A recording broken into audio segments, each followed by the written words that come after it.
mencari hidayah, mencari kedamaian. Jumat itu pengajian di rumah saya, selesai pengajian lampu mau saya matikan, masuk pemabuk. Tahu kan orang mabuk? Ini betul-betul mabuk ya. Jalannya juga Habib Novel mana? Habib Novel.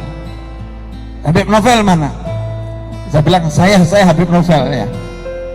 Habib, saya mau nanya Habib, tolong saya dikasih solusi. Saya udah nggak kuat. Saya nanya, apa masalahnya? Sambil berdiri nih. Saya ini hidup nggak berani, mati nggak berani, Bib. Wah, saya waktu itu sok gitu, sok jadi ustadz yang paham masalahnya. Ya, jangan takut menghadapi kehidupan. Kamu harus optimis. Bla bla bla, nasihat standar kalau ada orang pesimis gitu kan ya, nasihat standar. Yang membuat saya itu terhenyak kaget sampai hari ini, pemabuk ini ngomong, bukan itu masalahnya, Bib. Masalahnya apa? Saya ini sadar kalau saya hidup tambah umur, saya tambah dosa, saya tambah maksiat, saya nggak berani ngadepin Allah.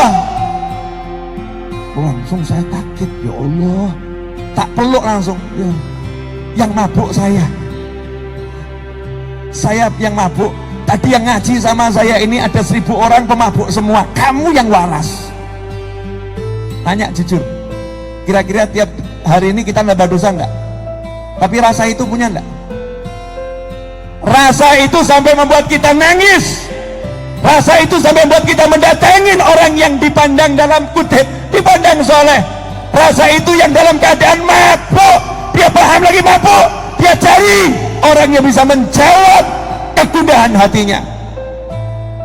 Terus saya nanya, kenapa takut mati? Jawabannya, ya itu masalahnya. Saya pengen mengakhiri hidup saya, tapi saya sadar kuburan gak akan menyambut saya dengan baik. Karena hidup saya seperti ini, nanti saya mati juga dihajar malaikat, dikubur ya disiksa. Terus gimana saya ini, Bib? Saya jawab, alhamdulillah, saya sekian lama ceramah belum pernah ketemu orang yang hatinya seperti kamu. Kamu ya mabuk tuh jelek, itu dosa, semua orang paham. Tapi hatimu luar biasa. Hatimu rindu pada Tuhanmu, hatimu kenal Allah, hatimu takut sama Allah. Sementara kami ini kelihatannya ceramah, kelihatannya sholat, belum tentu punya feel rasa yang seperti itu. Terus saya bilang, dah ikhtiar, mudah-mudahan nanti bisa berhenti dari banyak maksiat. Izin, Bib, saya pulang, silahkan. Saya antar ke depan, saya nanya, sama siapa? Sama temen, Bib. Mana temennya? Tergeletak di tengah jalan. Ternyata temennya lebih teler. Temennya lebih teler. Terus dia nyamperin temennya, dia bangunkan temennya di tengah jalan, bener ini, di tengah jalan ini puasa Ramadan ya. Saya nggak nambahin, nggak ngurangin, ini apa adanya, faktanya ya seperti ini. Temennya dibangunin, saya lihat motornya di mana, di pinggir jalan tergeletak jatuh. Maka temennya itu naik motor, dia bonceng, ya. Kemudian motornya ikut mabuk, saudara-saudara. Paham nggak? Motornya ikut mabuk, jadi motornya nggak kenceng gini motornya, jalan seperti itu. Nah, kisah ini saya alami kira-kira 4 tahun yang lalu. Tapi yuk kita kembali ke kisah yang pernah disampaikan Nabi Muhammad SAW.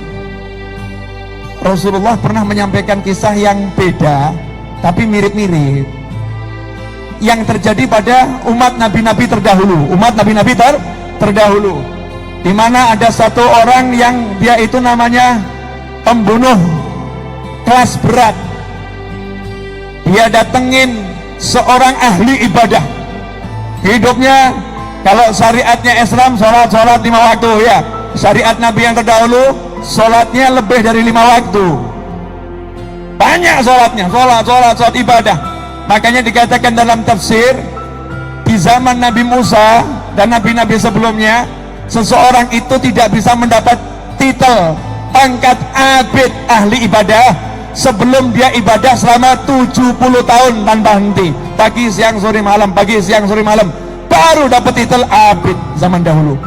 Ya, makanya umat Islam dikasih sama Allah pahala Lailatul Qadar khairun min alfi syahr. Biar kita ini walaupun gak ibadah seperti itu, pangkatnya dapat. Ini bonus buat kita karena jadi umat Nabi Muhammad sallallahu alaihi wasallam. Singkat cerita, ada orang yang hidupnya hobinya membunuh. Hobi membunuh ini kalau udah hobi repot ya, susah hobi. Jadi lihat orang mati seneng dia, puas. Tapi sampai pada satu titik dia udah bunuh 99 orang, timbul penyesalan. Ingat di sini pelajaran, kalau kita ini berbuat dosa sebanyak apapun kok kemudian ingat ada rasa takut, itu berarti Allah lagi kenalan sama kita. Sambut itu, sambut ya, itu Allah lagi kenalan sama kita, sambut. Nih Allah kenalan nih buat Allah yang buat kita ingat, bukan kita ingat Allah. Bagaimana mungkin pembunuh, pelacur, pemabuk tiba-tiba ingat Allah? Karena Allah yang menyapa, Allah yang mendekat, dibuat ingat sama Allah Ta'ala. Ingat, langsung tanya cara tobat, cuman salah alamat. Kalau cara itu nanyanya sama ulama, sama alim, bukan sama abid. Abid itu taunya ibadah. Ilmu dia tahu yang cukup untuk dirinya, untuk sholat saja, ilmu sholat. Dia nggak butuh belajar ilmu yang banyak. Kalau ulama harus menguasai banyak ilmu. Datang kepada abid, wahai hamba Allah, ini orang yang dipandang soleh waktu itu. Saya sudah bunuh 99 orang. Saya pengen bertobat, diampuni nggak sama Allah dosa saya? Jawabannya ulama tadi, abid tadi ya, maaf, jawabannya ahli ibadah tadi, dosamu terlalu besar, Allah tidak akan mengampuni dosa-dosamu. Langsung dibunuh, terus genap 100. Penjelasan hadis ini banyak, diantaranya itulah hukuman untuk orang walaupun ahli ibadah yang merasa tahu tentang Allah Ta'ala. Walaupun dia ahli ibadah, dia lebih hebat dari orang lain, dia menganggap orang ini udah hina, orang ini jelek, orang ini gak mungkin diampuni, dia mengecilkan ampunannya Allah dan menganggap makhluk ini dosanya terlampau besar untuk Allah Ta'ala. Kemudian buat orang putus asa dari Allah, langsung dihukum sama Allah. Dibunuhnya itu adalah bagian dari hukuman karena kesombongan, dan dia sok tahu tentang rahmatnya Allah Subhanahu wa Ta'ala. Makanya kita nggak boleh seperti itu. Modelnya manusia seperti apapun, kita cuman bisanya nyampaikan yang benar-benar, salah-salah. Nggak boleh merasa orang ini nggak mungkin diampuni, orang ini nggak mungkin begini. Tidak boleh seperti itu. Subhanallah, tapi dia masih nyari loh. Udah bunuh 100, nyesel lagi. Ini loh, orang kalau udah dipilih sama Allah begitu ya, udah bunuh 100, nyesel lagi dia. Jalan, cari, ketemu ulama, memang gak begitu terkenal seperti si abid tadi. Ibadahnya gak sehebat si abid tadi, ibadah tapi gak sehebat ini terkenalnya. Ibadahnya normal saja, tapi ilmunya luar biasa. Jadi mungkin Anda kalau lihat Ustadz Abdul Somad, ya, beliau mungkin tidak seperti orang yang banyak baca Al-Quran. Di masjid hidupnya ngaji terus. Beliau hidupnya dari satu kampung ke kampung, dari satu surah ke surah, dari satu langgar ke langgar. Ngapain? Ceramah, ngomong. Seakan-akan cuman ceramah, ibadahnya nggak tambah banyak dibandingkan orang yang khusus ibadah.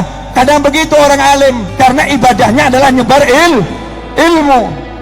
Datang nih satu pembunuh tadi kepada ulama tersebut, kelihatan wajah-wajah stres. Ditanya, ada apa? Saya udah bunuh 100 orang. Anda nggak jalan tobat? Ada. Gampang diampunin sama Allah. Allah Maha Pengampun. Cuman ada caranya. Nah ini loh nih ulama di sini ya. Ini yang mau saya share dalam waktu 15 menit. Waktunya 15 menit. Ulama tadi ini ngomong gampang nih. Ini Allah ngampunin dosa-dosa semuanya, diampunin sama Allah. Tapi ada caranya. Gimana caranya? Kamu jangan pulang ke kampungmu.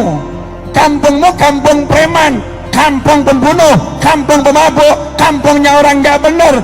Kalau kamu baru tobat, kamu pulang ke sana kumat. Kambuh lagi nanti kamu. setannya besar di sana. Kamu harus pindah, jangan tinggal di situ. Kalau bahasanya teman-teman hijrah fest, kamu harus hijrah.